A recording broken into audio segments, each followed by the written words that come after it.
L'édito politique avec Amine El-Khatmi. Bonjour Amine. Bonjour Patrick, bonjour à tous. Alors Amine, ce matin vous avez décidé de nous parler d'une conférence qui va se tenir demain dans les locaux de Sciences Po Paris.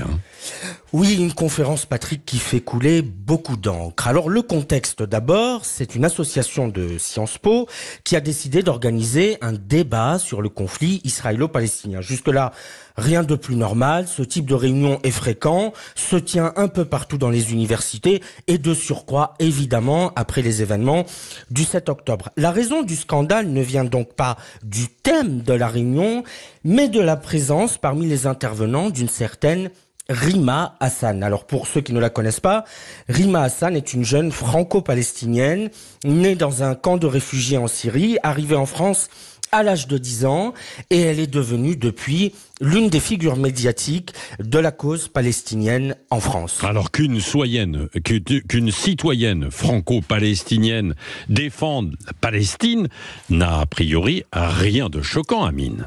Évidemment, Patrick, ça n'a rien de choquant.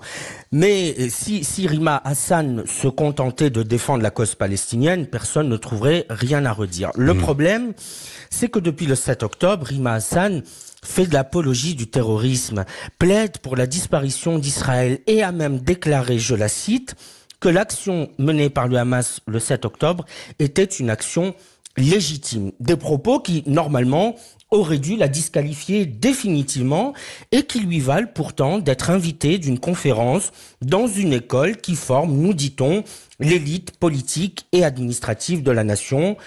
Pour le dire simplement, Patrick, on marche sur la tête. Merci Amine El-Khatmi. On y reviendra, tiens, tout à l'heure à 8h15 dans Dites-le franchement avec Éric Revel et Elisabeth Lévy. Et vous pouvez réagir bien sûr au 0826 300 300 si vous êtes d'accord ou pas d'accord avec ce qui vient d'être dit par Amine El-Khatmi. Merci Amine.